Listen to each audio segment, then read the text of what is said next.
Nós olharmos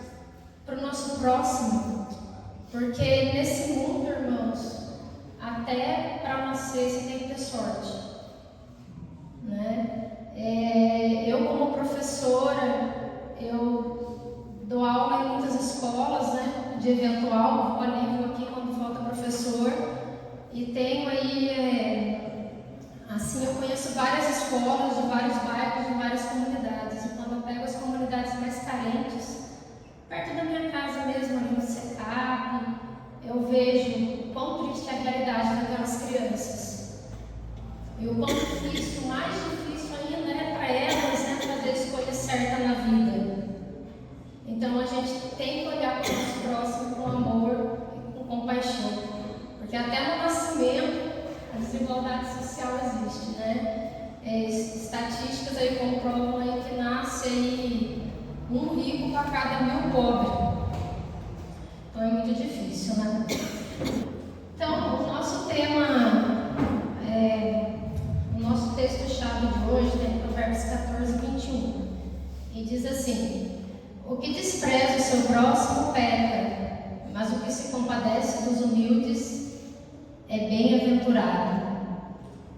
Então, de maneira nenhuma nós podemos olhar, né, para outro ser humano, às vezes porque está em uma classe social inferior, ou às vezes até, né, porque faz escolhas erradas também, que a gente não sabe a história de vida, de onde essa pessoa veio, a base dela, com desprezo, né? Nós temos sempre que tentar olhar como Jesus olhou. Como Jesus olharia?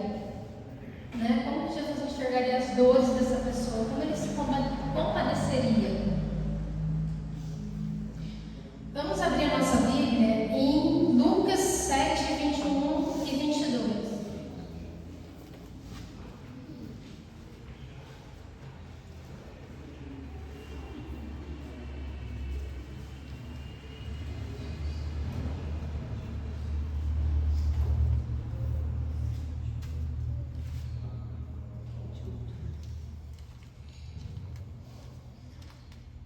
Naquela mesma hora, curou Jesus muitos de suas moléstias, e de flagelos, e de espíritos malignos, e deu vista a muitos cegos. Então, Jesus lhe respondeu: ide e anunciai a João o que vistes e ouvistes. Os cegos veem, os coxos andam, os leprosos são purificados, os surdos ouvem, os mortos são ressuscitados, e aos pobres anuncia-lhe o Evangelho, e bem-aventurado é aquele que não achar em mim motivo de tropeço. Então, olhe para cada uma dessas pessoas no slide, né? Ali nós vemos Jesus curando um leproso, Jesus curando um aleijado, se compadecendo de um pobre aleijado, Jesus curando a vista de um homem cego e devolvendo a audição a um surdo e ressuscitando Lázaro, né? Então, podemos perceber que todas essas pessoas eram pessoas simples e humildes, né? Jesus ele ia diretamente ter com essas pessoas, porque elas eram rejeitadas da sociedade. Elas eram as que mais sofriam diante da sociedade, elas eram desprezadas. Então Jesus ia diretamente ter com ela. E olha que Jesus disse, né, que dos pobres é o reino dos céus. Quando um rico chegou até Jesus, que foi um homem rico, e ele falou, né, o que eu preciso para entrar no reino dos céus? Jesus ali olhando que o coração dele estava no dinheiro, falou: vai, vende tudo que você tem, dê aos pobres, torne meu discípulo e me siga. Ele abaixou a cabeça e saiu, né, porque ele tinha muitos bens. Então aí a gente consegue entender um pouco, né? O Evangelho deve ser pregado a todos, mas Jesus destaca muito na Bíblia a relação das pessoas mais humildes, mais simples, né? E ele destaca ainda que a maioria das pessoas que vão ser salvas, né, que dos pobres é o reino dos céus. O Evangelho tem que ser pregado aos poucos, mas infelizmente aqueles que muito têm acabam também colocando, não todos, né, acabam colocando aí o seu amor no dinheiro e nas coisas materiais, né? E por conta disso, infelizmente, acaba deixando Jesus de lado. Então nós temos que ter um olhar, né, maior por essas pessoas, que são aí os menos favorecidos. Então aqui nós temos em Lucas 4, 15, 21, vamos agora um pouquinho para trás, se alguém achar pode ler para mim, por favor, Lucas 4, 15 a 21.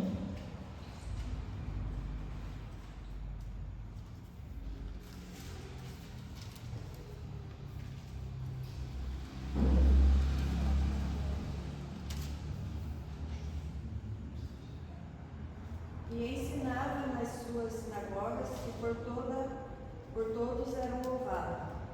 E chegando a Nazaré, onde fora criado, entrou num dia de sábado, segundo o seu costume, na sinagoga, e levantou-se para ler. E foi-lhe dado o livro do profeta Isaías. Quando abriu o livro, achou o lugar em que estava escrito: O Espírito do Senhor está sobre mim, pois que me ungiu para evangelizar os pobres. Enviou-me a curar os contritos de coração, a proclamar liberdade aos cativos e restauração da vista aos cegos, e pôr em liberdade os oprimidos, e anunciar o ano aceitável do Senhor. E cerrando o livro, e tornando-o a dar ao ministro, assentou-se, e os olhos de todos na sinagoga estavam fitos nele. Então começou a dizer-lhes: Hoje se cumpriu esta escritura em vossos ouvidos. Então, olha só, essa escritura já era uma profecia que já tinha sido revelada por Deus através do profeta Isaías, que Jesus ele viria para dar vista aos cegos, para curar os oprimidos, aqueles que eram escravos de Satanás, endemoniados. Ele já veio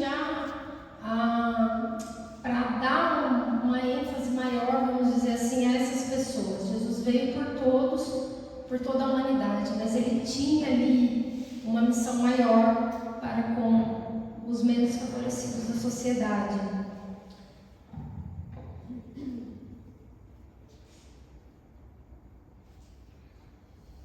Então, interpretação de Lucas 4, 15 a 21.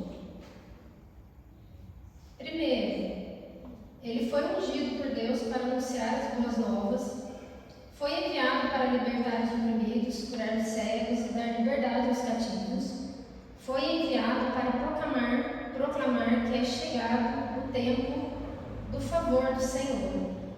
Então Jesus veio realmente como uma luz, né? O Salvador do mundo, uma luz para ser luz mesmo na vida de toda a humanidade, e para ir atrás daquelas pessoas que mais sofriam, levar cura, levar libertação, porque Jesus ele não só curava, ele transformava a vida da pessoa, como ele transforma a nossa vida hoje.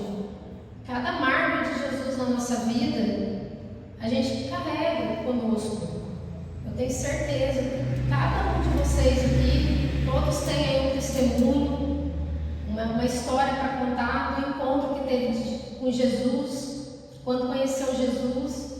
De alguma forma, não tem como conhecer Jesus e não ser transformado. A partir do momento que a gente tem um encontro real e verdadeiro com Jesus, nós já começamos a ser transformados. A partir do momento que Jesus entra na nossa vida, ele não traz só cura física, ele traz transformação, ele traz salvação, ele traz cura em todos os aspectos, cura espiritual, cura pessoal, cura física, cura mental. Ele faz toda a diferença na nossa vida. E essa era a missão dele. Eu separei aqui, conforme o livro, 3 exemplos de pessoas que tiveram um encontro com Jesus, dentre as milhares, né, da época que ele esteve como homem.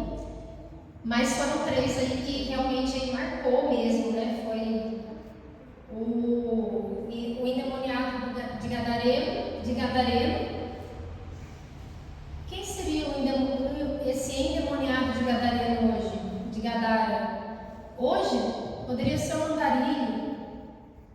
né? Como tem muitos, né, sem teto, andarilhos, perdido aí em seus vícios, em seus pecados, né? Abandonados aí pelas famílias, desamparados, desprezados pela sociedade e escravos do inimigo, né? Porque infelizmente o inimigo ele não brinca em serviço e ele se aproveita, né? Qualquer brechinha ali, ele entra e vem com tudo, né? Vem para matar, roubar e destruir mesmo, né?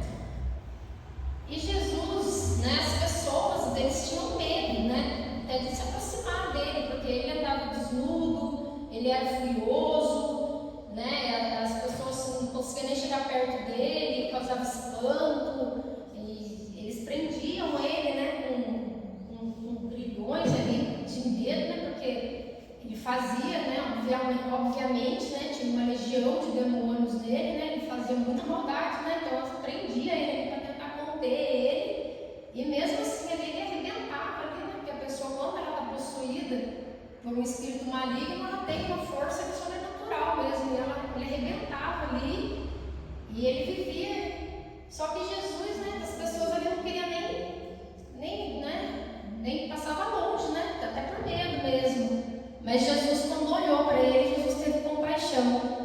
Porque quando Jesus olha para cada um de nós, ele não olha como um outro ser humano, né? Ele olha como Deus olha, né?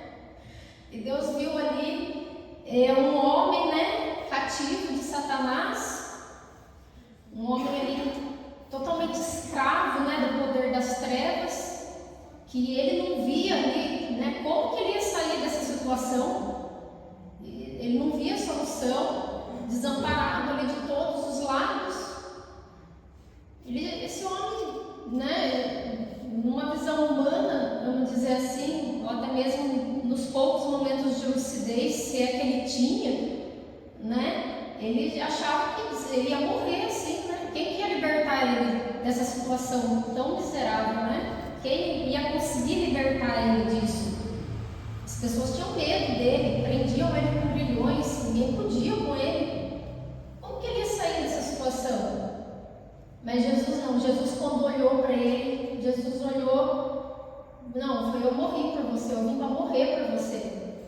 Não é você, eu sei o que está em você. Eu sei o que faz isso com você e eu vou te libertar. Né? E pelo poder de Deus ali, né? Jesus Cristo ali libertou esse homem ali dessa situação deplorável que ele estava. Então é um olhar, né? O que a gente tem que trazer para a nossa vida é o olhar de Jesus, né? E se nós encontrássemos aí com um andarilho, um sem teto, nessa situação, porque com certeza deve ter, irmãos, com certeza deve ter, né? Será que a gente sairia correndo também, né? A gente, né? Opa, começar para a rua, né? Qual o olhar que a gente teria, né? Ao se deparar com uma pessoa nessa situação?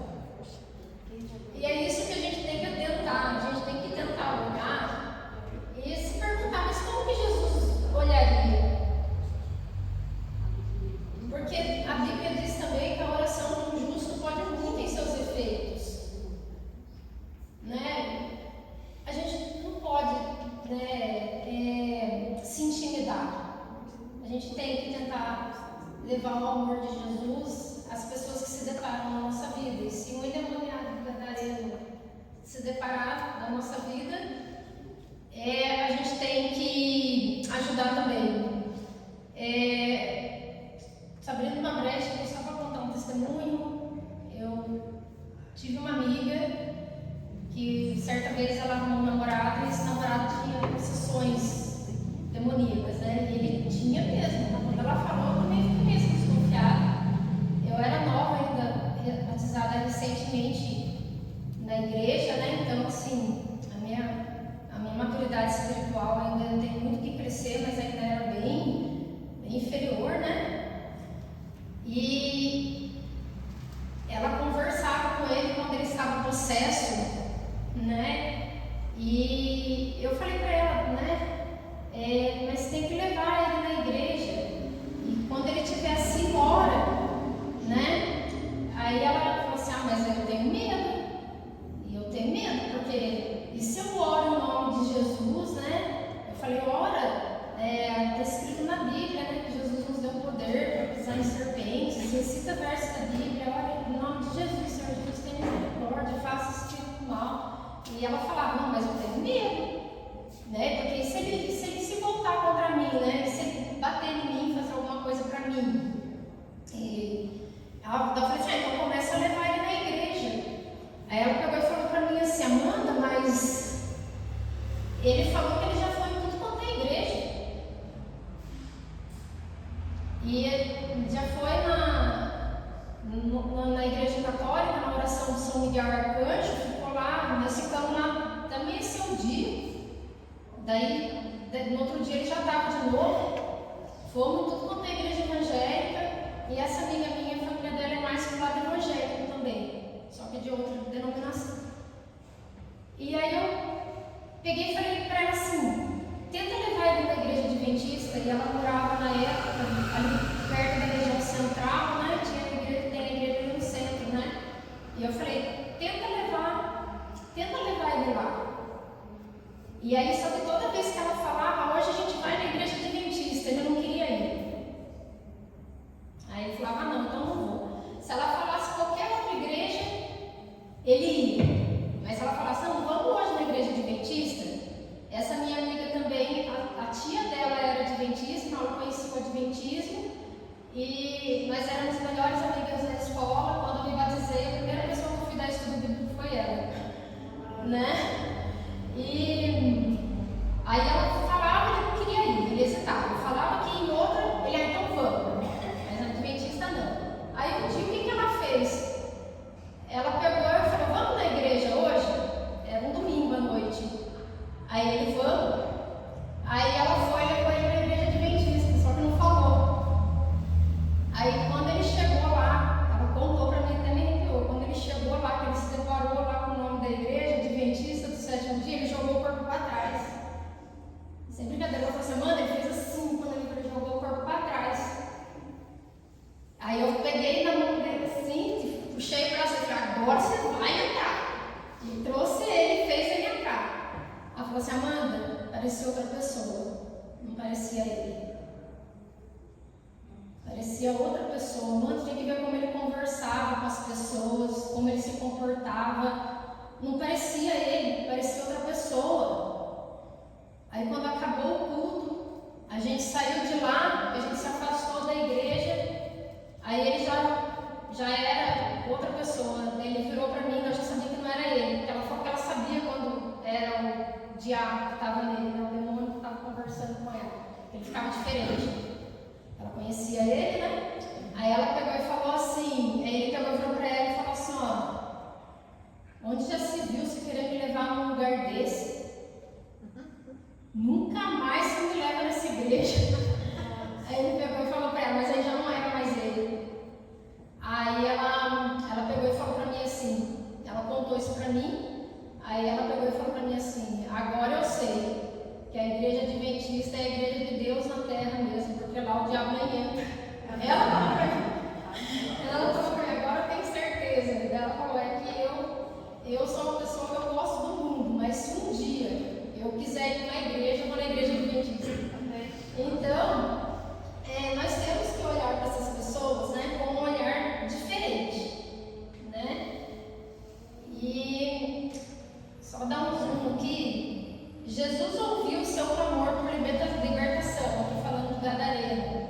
Jesus ouviu o clamor da alma dele por libertação, porque ele era um humano que vivia num estado deplorável, cativo do inimigo, que para ele, como que ele ia se libertar dessa situação? Quem ia libertar ele disso? Para ele ele estava condenado, né? Jesus ouviu o seu clamor, libertou ele do cativeiro do diabo. Após sua libertação, o homem agora estava em sã consciência, vestido e assentado aos pés de Jesus. Ele fora curado espiritual e mentalmente de seu estado deplorável. O Evangelho direcionado a Ele. Cristo o acolheu. Então é isso que nós temos, é esse olhar que Deus e Jesus esperam que nós tenhamos pelo nosso próximo. Não deixar se intimidar pelo medo, pelas adversidades, pelas situações, problemas, mas tentar enxergar ali uma pessoa falha, pecadora, que precisa da nossa ajuda, que precisa do amor de Jesus acima de tudo na vida dela, e levar, né, isso para ela, sem medo. Agora, em Lucas 5, 12, 15, conta a história aqui. Essa história, acredito também que todos conhecem, de um leproso, né? Um leproso que todos sabem que os leprosos, esses eram literalmente expulsos mesmo da sociedade, né? Porque as pessoas ali tinham medo, né, de contrair a lepra, e aí as pessoas, quando o leproso chegava no tempo de Jesus, se tentava se aproximar de alguém, as pessoas pegavam pedra, tentavam repelir eles com pedra, tipo, sai daqui, não chega perto, porque senão eu vou ficar, vai pegar, para passar lepra para mim também, fica longe, né? Sai daqui, seu lugar não é aqui, vocês têm que viver lá isolado lá. Quem tocava no leproso era considerado impuro, ninguém podia tocar no leproso. Se ele tentasse se aproximar de alguém, as pessoas tacavam pedra nele, para afastar ele. E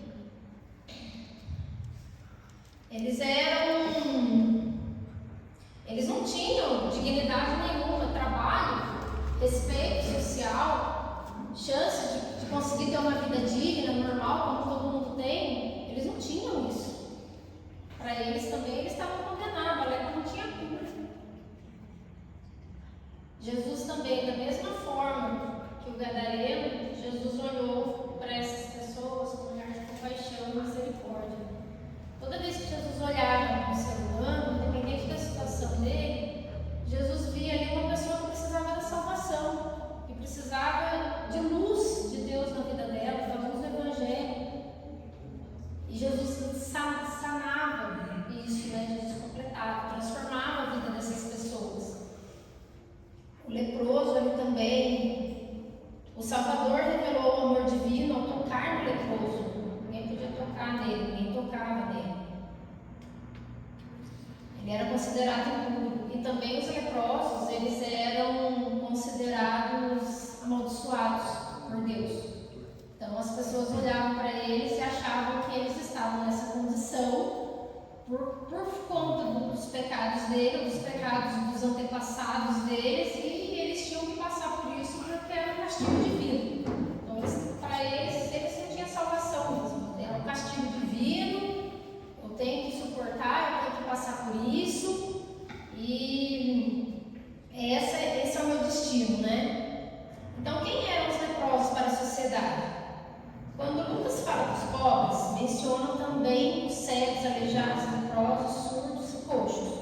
Os leprosos estavam entre as pessoas pobres da época. Ao mencionar o leproso, Lucas se refere a uma pessoa com uma doença contagiosa e mortal, sem condições de trabalhar. Ele era separado do convívio social e dependia da generosidade e da piedade dos outros. A lepra era considerada o castigo de Deus sobre uma pessoa. O leproso era insultado e repelido com pedras para que não se aproximasse dos saudáveis. Então essa era a condição do ser humano na época ali, um homem ou uma mulher que tinha uma doença dessa. E Jesus foi e trouxe transformação. Jesus não curou só da lepra.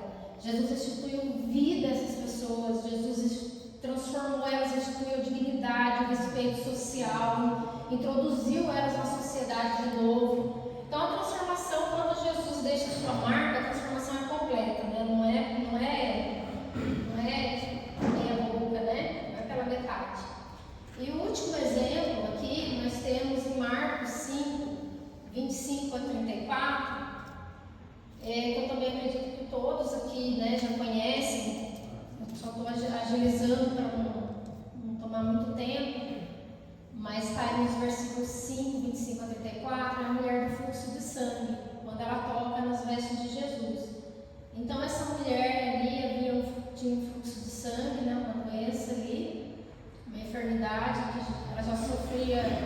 12 anos com isso.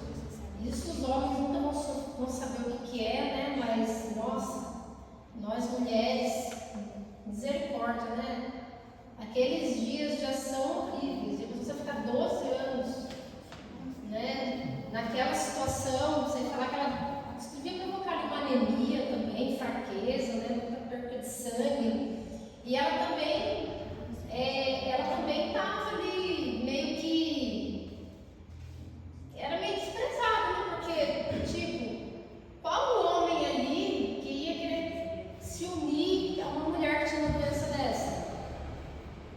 Difícil. Hoje, né, com todos os recursos da medicina que nós temos, já é difícil. Mas naquela época,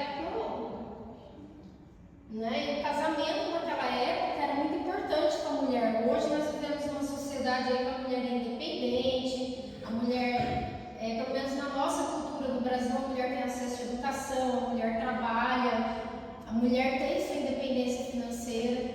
Naquela época não, a mulher, né, ela só realizava os serviços domésticos, cuidava da casa, dos filhos. Como que essa mulher ia viver? Né? Imagina a situação, o sofrimento dessa, não só pelo problema físico, mas emocional que gerava nela, depressão, autoestima, tudo por conta disso, né? E Jesus também, a mulher de sangue, também era cativa da enfermidade, emocionalmente, pela situação sem contar. Agora, essa mulher, ela creu, né? Ouvindo falar de Jesus ali, ela creu que se ela pelo menos tentasse tocar no veste dele, né, ela seria curada, porque era muito difícil ter um contato com Jesus, porque ele vivia sempre rodeado de muitas pessoas, todo mundo queria ter com ele, todo mundo queria estar, então era difícil para ela ter esse contato direto com ele, mas ela falou, se ele vai passar por aqui, se eu tocar, eu serei curada. E ali só ela tocar em Jesus promoveu a cura dessa mulher, essa mulher foi curada. E ele ali na hora, ele reconhece, de mim saiu o poder, quem me tocou? Ele sabia que alguém havia tocado ele com fé, de uma forma diferente. Não assim, desbarrando, né, empurra. E aí, questionado pelos discípulos, ele falou, alguém me tocou de forma diferente. E a mulher ali com medo, né, as pessoas ali, né, meio que oprimindo ela, reprimindo, ela falou, fui eu, e ele fala, vai em paz, minha filha, porque a tua fé te salvou. Você está curada, os teus pecados estão todos perdoados. Então essa é a transformação que Jesus faz na nossa vida, e é isso também que Ele quer que nós façamos pela vida dos outros. Então aqui, Jesus dá o exemplo de uma vida cheia de significado em favor daqueles que precisam. Porém, Jesus não dá somente um exemplo, Ele também oferece o poder para viver uma vida de compaixão e misericórdia, como Ele viveu. Uma vida frutífera é possível quando vivemos unidos a Ele. Então, aqui ao fundo, nós temos ali uma videira. Em João 15, diz assim, que Jesus é a videira verdadeira e nós somos os ramos. E se nós permanecermos ligados a Ele, daremos muitos frutos, porque Ele é a videira verdadeira. Então, se cada um de nós estivermos ligados com Cristo, buscar essa comunhão a cada dia, aumentar nossa fé, comunhão com a palavra, com a oração, ter mais intimidade cada dia mais com Jesus, nós também faremos a obra que os discípulos fizeram, que Ele fez, porque assim Ele deu poder para que seus filhos também fizessem.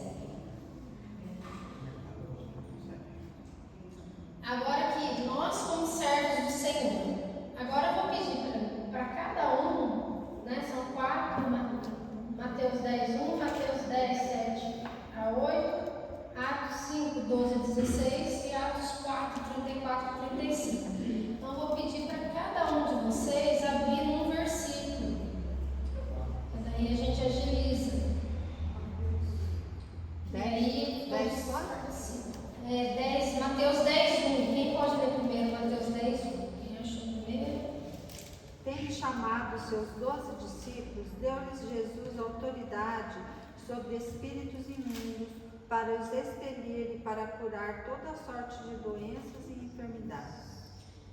Então Jesus nos deu autoridade aos 12 e, como Ele é o mesmo ontem, hoje e sempre, Ele dá autoridade aos discípulos e apóstolos verdadeiros dele hoje também. Somos nós, né, os servos do nosso Deus. Agora, quem foi para Mateus 10, 7, 8, pode ler. E indo, pregai dizendo, é chegado o reino dos céus. Curai os enfermos, limpai os leprosos, ressuscitai os mortos, expulsai os demônios, de graça recebestes, de graça dai. Isso mesmo.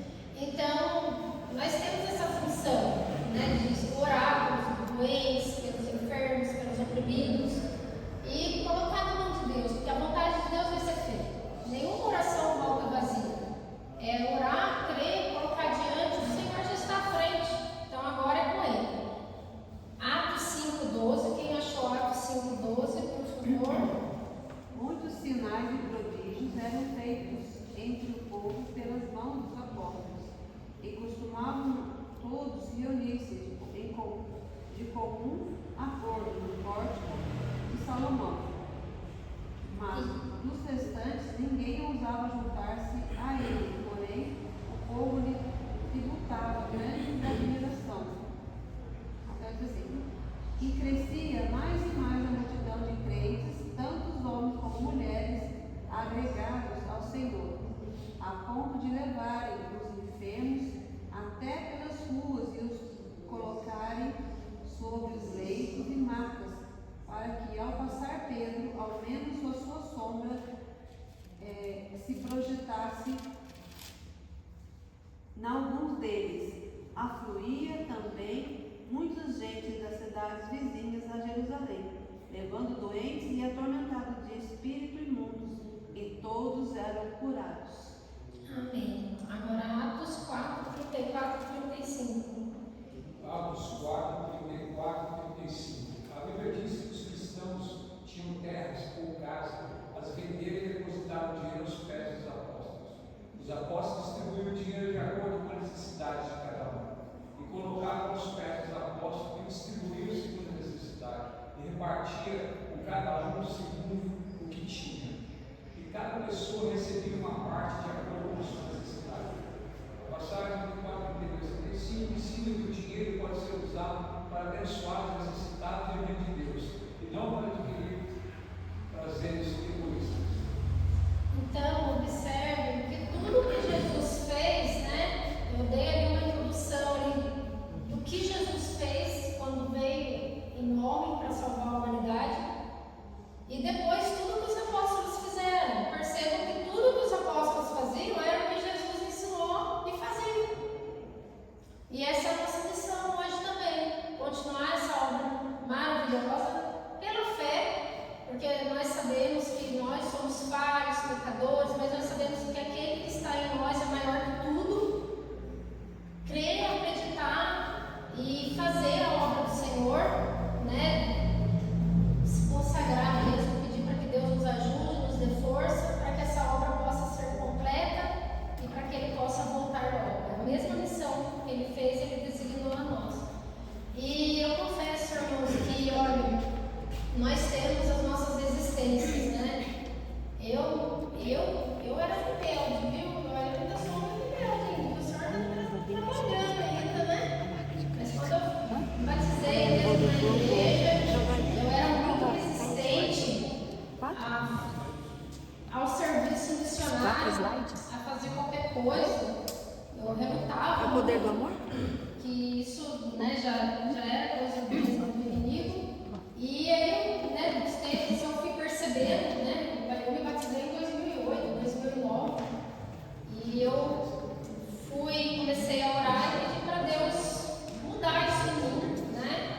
Colocar no meu coração o prazer do serviço, me ajudar a ser mais participativa.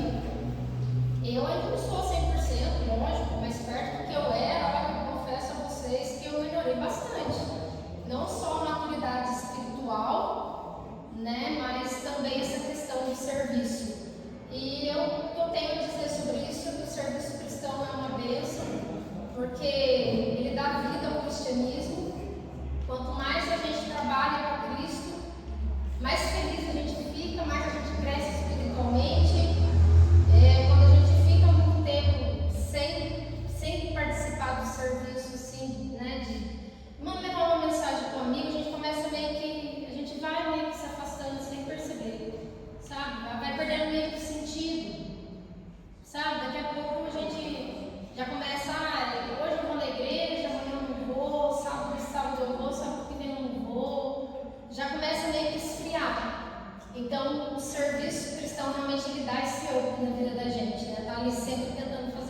coisa.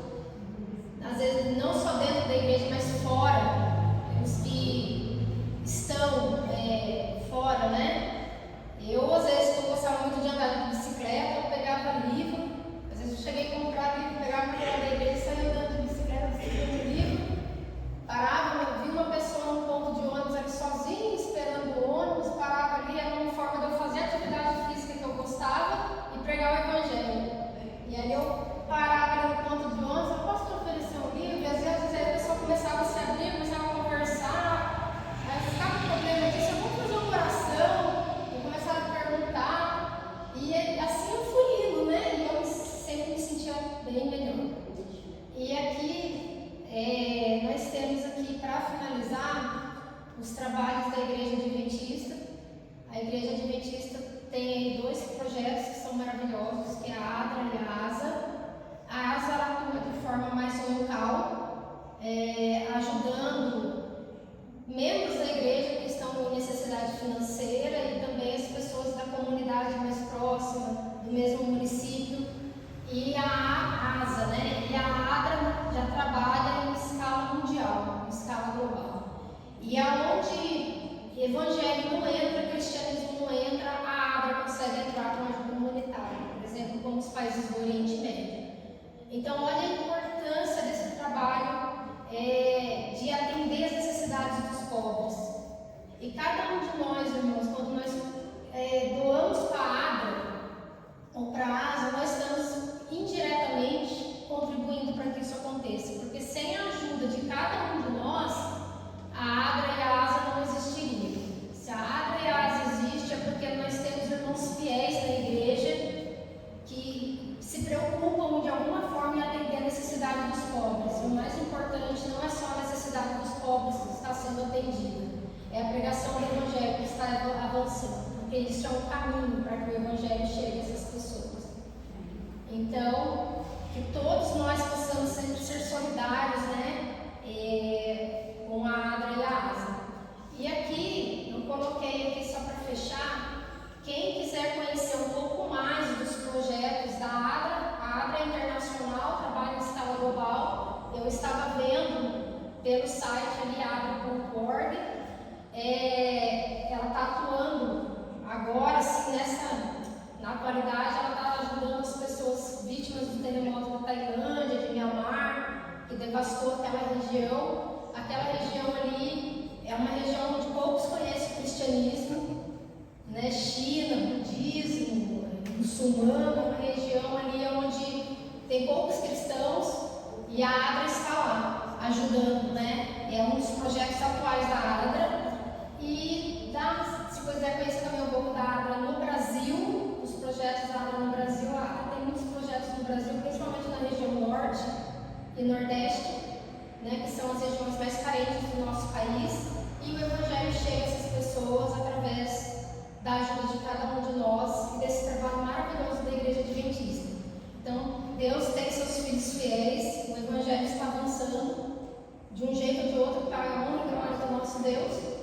E aqui, nós temos aqui para fechar, Lucas 14, eu já coloquei aqui para facilitar. Feliz será você, porque estes não têm como retribuir. A sua recompensa virá na ressurreição dos justos. Então, felizes somos nós, todos aqueles que contribuímos para atender as necessidades dos pobres, seja em escala local, escala mundial, dentro da nossa própria igreja, dentro da nossa comunidade, do nosso município, em outros países, através da ADRA, porque essas pessoas, realmente, elas não têm como contribuir, como, né, devolver isso, porque isso é uma coisa que é de Deus mesmo, é divino, né? Não tem como pagar. Quando você faz o bem com uma pessoa, né, não tem como, né? Mas isso, a nossa recompensa vem de Deus. Isso é um dom de Deus e quem vai nos recompensar é Deus. Nossa recompensa não vem de homens, não vem de mãos humanas, vem da mão de Deus mesmo, de Jesus Cristo. Para fechar, vamos cantar o hino Poder do Amor em pé e vamos fazer uma oração para que Deus nos despeça na santa paz e na graça de Deus. Amém.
Vamos curvar a nossa fronte para elevar uma oração ao nosso santo e amado Deus.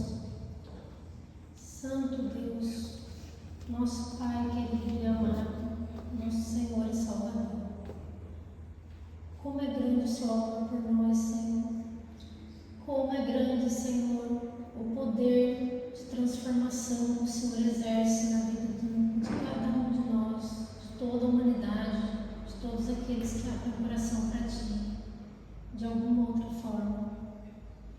Santo Deus, que o Senhor unja cada um dos seus filhos, Senhor, que estão aqui, que não estão, mas que o seu Espírito, meu Deus, unja cada um, nos dê vigor, nos dê bom ânimo, nos dê prazer no serviço missionário, no serviço cristão, nos dê força, Senhor, para que nós possamos andar na Tua presença, fazer a Tua vontade, porque essa obra, meu Deus, que o Senhor, que Jesus fazia e designou a cada um de nós, é linda e maravilhosa. A obra de pregar o Evangelho, de ser luz na vida das pessoas, de ser luz na vida de todos aqueles que, direta ou indiretamente, têm algum tipo de contato com a gente. Essa obra de ser luz é divina, é transformadora, não transforma só quem a recebe, mas transforma nós também, transforma todos. E também nos leva, Senhor, cada vez mais para perto de Ti. Cada vez mais, Senhor, mais intimidade contigo que queremos ter. Repreenda, Senhor, as forças do mal na vida de cada um de nós, Senhor. Tudo aquilo que vem nos impedir. Qualquer anjo maligno, Senhor, que venha colocar qualquer coisa no nosso coração, que não esteja em aprovação com a Tua palavra, com a Tua vontade, Senhor. Expulsa da nossa vida, Senhor, pelo poder do Teu Filho Jesus Cristo. Para que nós possamos ser, meu Deus, e agir segundo a Tua vontade. Para que logo, Senhor, no futuro bem próximo, Senhor, porque sabemos que esse mundo já está na reta final, o Senhor possa vir. E que nós possamos, Senhor, olhar para Ti com os Seus milhares de anjos e se alegrar na Tua presença. E fazer parte do Teu reino. Que foi por isso que o Senhor veio aqui e sofreu tudo o que sofreu por nós, para poder nos salvar. Seu sacrifício não foi em vão. Nunca será, porque muitos, Senhor, vão ouvir a Tua voz. Então ajude-nos, Senhor, a sermos na vida dessas pessoas. E não deixe, meu Deus, que nada, nem ninguém venha nos afastar dos Teus santos caminhos, da Tua santa vontade. Que o nosso amor por Ti seja maior que tudo. Despeça-nos, Senhor, na Tua presença. Que os Seus anjos nos acompanhem, estejam em nossas vidas, que o Teu Espírito esteja conosco ao longo de toda essa semana. E que no sábado e todos os dias da semana possamos, Senhor, ter a nossa comunhão contigo e fazer a Tua vontade. É o que te pedimos em nome do Teu Filho amado, nosso Senhor Jesus Cristo. Amém. Amen.